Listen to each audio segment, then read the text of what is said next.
Okay, I've been reviewing some sounds that we can use in the martial arts. Sa, ha, pa, me. I think they're the main four that are pretty useful. What do they do? Okay, so the resonant sound will start, I've just written them down, so we'll start with the one at the top, sa. Sa! They use it like a key up or a Kiai, martial arts type thing. And your intent is to affect the other person. If you don't, it'll affect you. What that does, it makes people lighter. It stops the chakras from spinning, it stops meridian flow and brings in the energy field from the reptilian brain.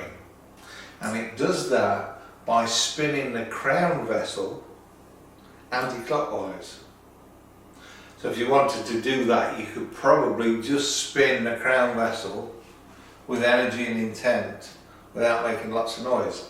It's quite practical. I remember many, 25 years ago or more, got a big class, we were doing jump front kicks.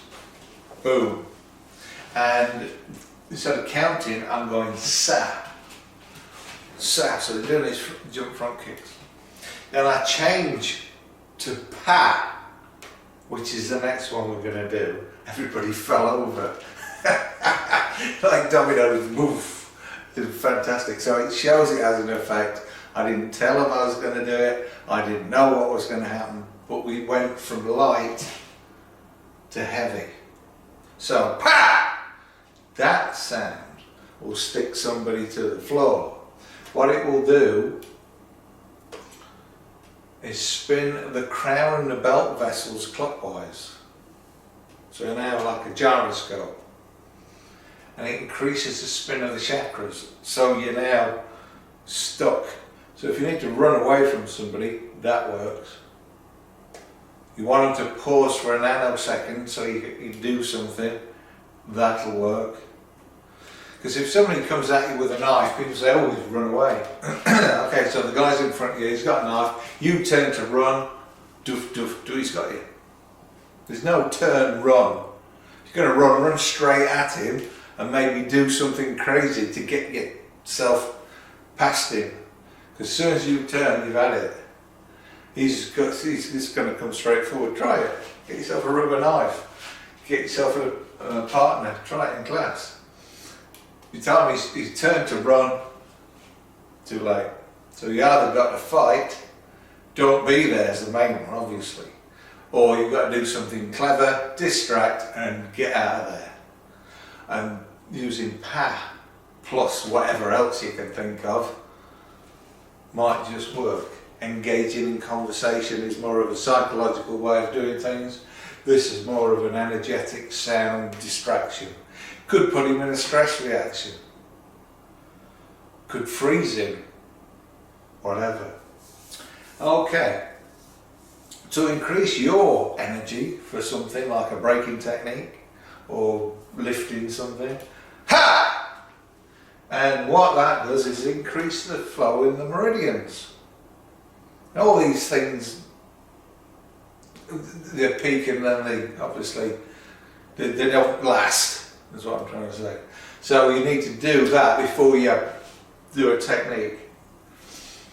And me, if you want to move somebody, so get yourself a partner in a big front stance, have him stick an arm out, try and pull him, get him so you can't move him, and go me, and you'll be able to shift him.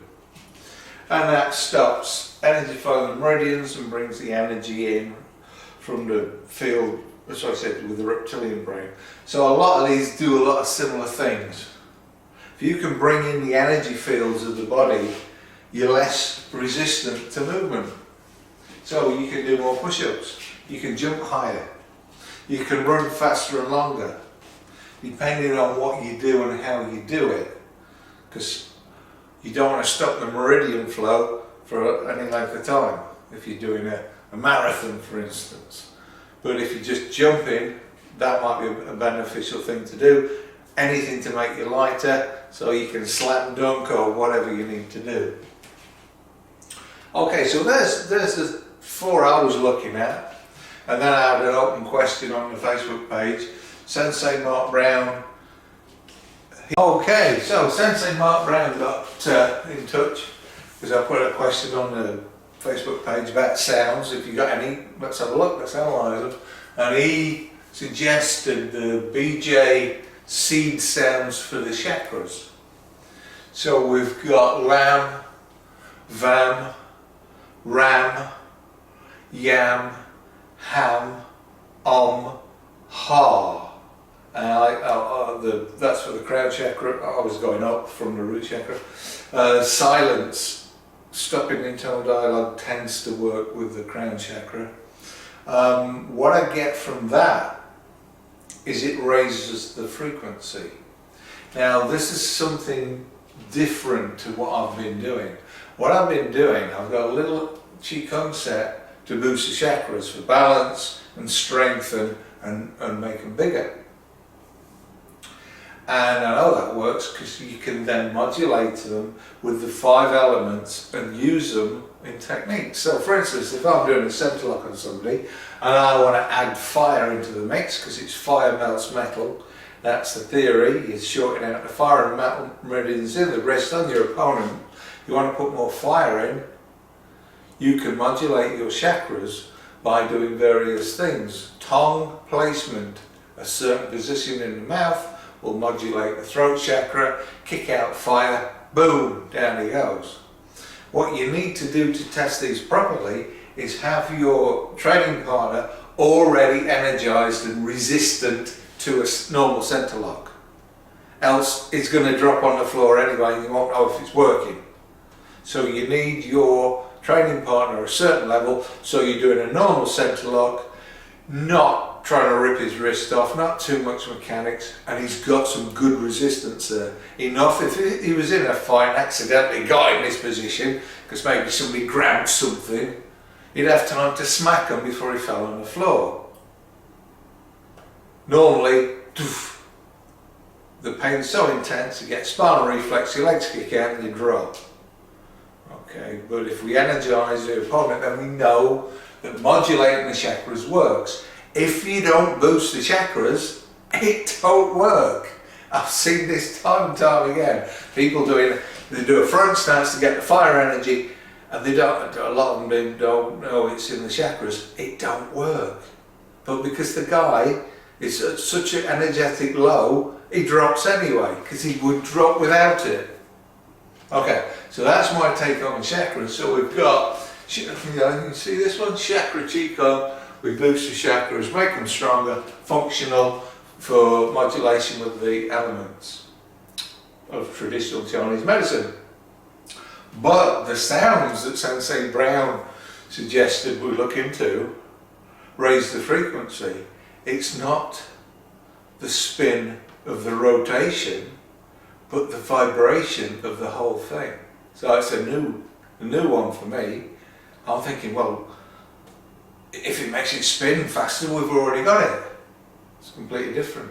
So now we're raising the frequency vibration and extending the chakra and strengthening the spin and balancing if we add the sounds into the Qigong. So I'll be looking more into the sounds and how to use them. And if you want to download it off the internet, you can get some lovely guy wearing a turban, sitting in the full lotus position, chanting for you. So you just play it and listen. And then if you know how to dowse, you can get your crystal or your rod, or you'll just know with your intent, oh, that's doing something very nice. So we're looking at raising the frequency of the chakras, and what does that do? Healing, health, longevity, applications for martial arts? No idea. I know that the chakras work nicely using this Qigong that we've developed.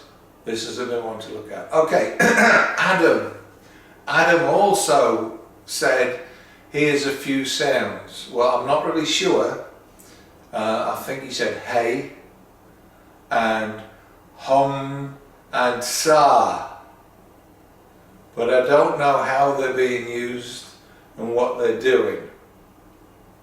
So I've had them record them for me so I can hear, then we can check them out, see what they do and see if they're useful. If your energy levels are high, most sounds you can modulate with intent anyway, so you don't really need specific sounds. You can modulate stuff. It's like putting music onto a radio wave. You can hide stuff, you can put stuff stealthily onto a normal sound if your intent's strong enough. You can use internal sound to modulate your energy fields. So there's tons of ways of doing stuff. People do this naturally. Gifted people can do this, some people can do that, some people can jump, some can run, some marathon people, some can do thousands of push-ups. They've all got something natural, especially when you're looking at top boxers, cage fighters, MMA guys. They've got a little bit of craziness, reptilian brain, maybe some energy from the chi belly, so they're already disrupting their opponents. So you can imagine, you're in the pub, Mike Tyson walks in, everybody's going to go, because he's going to have that about him, that aura. So that's what I'm talking about, natural energy fields, a natural aura. And there we go. There are lots of other ones that Professor Bowman and Professor Dillman in his books use, and I've seen at seminars, where you can push people, pull them. But if you're only making somebody lighter to move them, you only need to do the same things, don't you? Well, so I need to analyse why these different sounds help you to move somebody down, up, left, right, forward, back. Because if you're making them lighter with me to pull them, you can push them. You can push them with sa, ho. That works really well. So maybe I'll look into them as well and see to what fields it's bringing in, what particular things it's doing. Because some are more subtle than others. Because for instance, you shout, ah! Or you just go, me, come to me, and you pull somebody. So, thank you very much. Enjoy. And ask some questions.